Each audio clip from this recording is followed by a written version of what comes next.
We watched Independence Day Resurgence. I changed out of the Legolas costume. It felt bad to do, and now it feels like nothing fits as good. Regretti, spaghetti. Build-A-Bear, please. Please. Anyways, this movie's so bad I don't know what to make of it. If you don't know, in June 2016, it was still fighting against Finding Dory, Captain America Civil War, Ninja Turtles 2 from Michael Bay, Warcraft, one of the Alice in the Looking Glass movies, Swiss Army Man, whatever pop star was, Central Intelligence.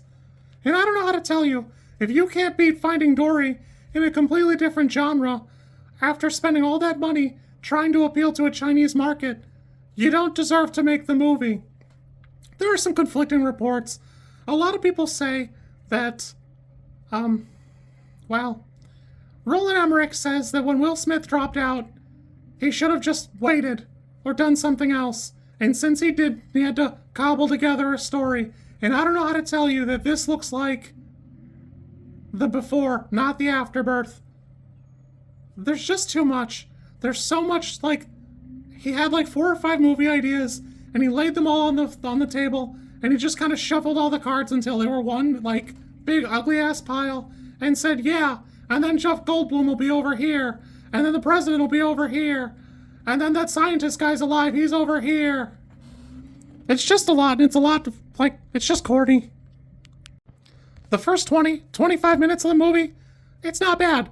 I can say throughout the movie, the effects are pretty great. The movie looks really good. It's just the writing is so bad, I don't know what to, complain about. You got the 2 pilot characters who, have it that love it or leave it character. The Chinese, industry plant character and her love interest, the nerd. It just is all over the place. It reminds me a lot of, later on when Guillermo del Toro and, what's his name, leave Pacific Rim so they kill him off screen. It's just like that, because nothing good came of it, and they didn't do anything with the parts they should have. There's a second alien race, and they're on the run, and they're there trying to help, but none of the imagery lands or hits.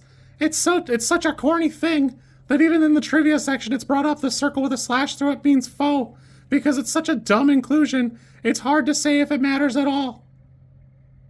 And I love the first one, but I'm not that kind of person who goes, I can't believe they can't just make original movies, because I think Roland Emmerich is capable of it. I liked Midway when I watched it. I'll probably never feel the need to watch it again, but it's widely praised as a pretty good movie. Historically accurate, it's pretty good. I don't like Mel Gibson enough to watch The Patriot again, but I'm sure it was fine at the time, even though I'm sure it's got some flaws. Godzilla 1998, it's not for me. It's not a Godzilla movie. If it had been anything else, I wouldn't have cared. But there are people who like it. Matthew Broderick's in it. There's, that, if you care. I don't know if White House Down is any good. All I know is my mom loves these fucking movies. At the time, I think we went to a drive-in, and there was a double feature, as often there is in this area, and we watched something, and the next movie was this. I skipped it at the time. I wish I had skipped it now. I've seen a lot of people complaining about the script and blah, blah, blah, blah, blah, blah, blah. Let me help you. The same guy who wrote the first one wrote this one. He's just as dumb now as he was then. He just was cooking with sauce that wasn't, addled with dementia or something. There's just so much that's, they're just not going anywhere. There's this the whole subplot with the African warlord. I was enjoying it. I thought there was something there. But unfortunately, it's so shoehorned in and pushed to the side, it feels like it's extra. It feels like baggage, even though it's basically Jeff Goldblum's whole thing in the movie, until he gets kind of pushed aside and then his dad is there. Also, why is his dad still there? Or the boat subplot? It's just cluttered. The whole thing is just cluttered. Every part that's shoehorned in feels well, I don't have the budget to do the good CGI in these parts. Let's just put this old man on a bus with some kids or something, and then we'll fumble their emotional reunion later, even though, their parents are dead and stuff. Also funny to me is Will Smith kind of lamenting not being able to be involved while they were producing it, because his castmates would send him pictures of the set or whatever.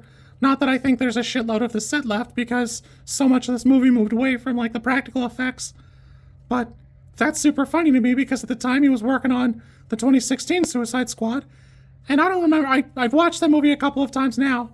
The first time I had gone with my father, and we got, pretty sauced. I don't have a drinking problem, but I went really drunk, so I didn't remember the movie other than that I'd hated it. I knew I hated it, but I couldn't have told you why then. So eventually I had to re-watch the movie. That movie's so bad, I don't know why you would turn anything down for this. Whew. So it is kind of funny to me because Will Smith being gone is not the problem. I've had to stop and look at these rankings a couple of times because this movie ends at 56 million. It's right behind X-Men Apocalypse, which ended at 60 million, which seems a little weird to me because Captain America Civil War only hit 25 million. It's bananas to me to think that these movies came out about the same time. Dory ended up at 330 million. Central Intelligence still ended up at 79, and Ninja Turtles Out of the Shadows, 78. It's just kind of wild metrics to me, and I guess I just don't know what to make of it anymore. Because if you'd have put a gun to my head and asked me which one made more, I would have never said it could have possibly been this movie over, like, Civil War. But I guess it was. I just don't have any, like, outside of the visual effects, there's just nothing good going on here. Nothing fits and nothing is where it needs to be. It almost would be better if, like, they cut basically 2/3 of the movie out and committed fully to some of these other things.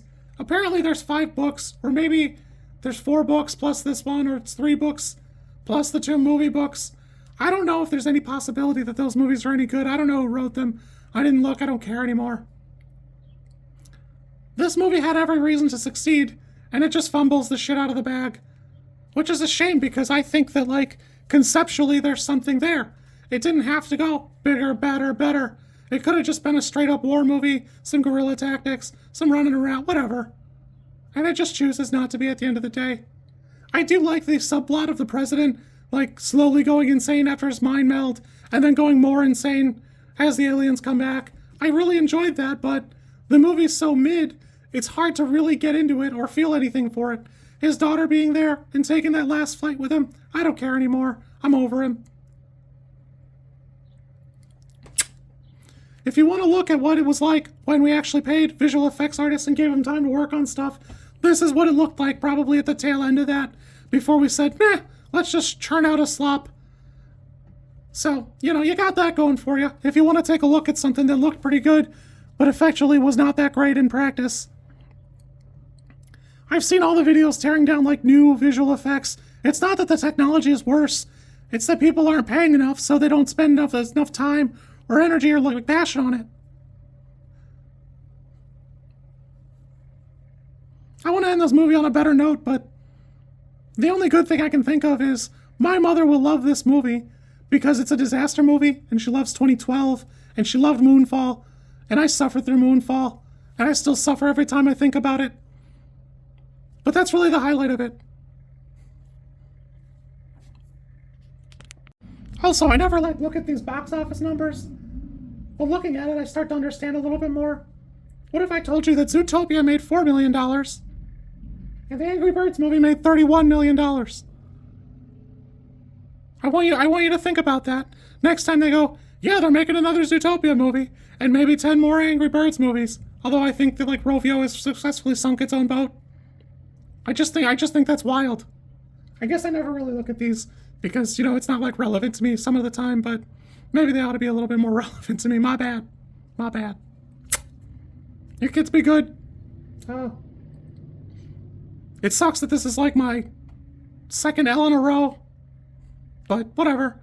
I did, like, enjoy watching the movie. I just wanted more out of it. This is why I never look at it, because I clicked on each of those titles, and none of those numbers are even remotely close to what they should have been. We can all thank Box Office Mojo for having a really misleading, like, list there, because it is, I don't know what it's based on, but it is not based in reality. Dory alone is at, like, 1 billion, and so is Captain America. Hold on, let me click it. Oops. Whoops. Yeah, this one's still 389 mil. My bad, but, they're still rough numbers. I'll click on Zootopia for you. Hold on. Hold on. Hold on. Wait, hold it. Hold on. Yeah, Zootopia also a billion. Stay fresh. If you like this content, I'm supposed to ask you to like, comment, and subscribe. I think like is here, and comment is probably down there, and subscribe over there somewhere too. I think.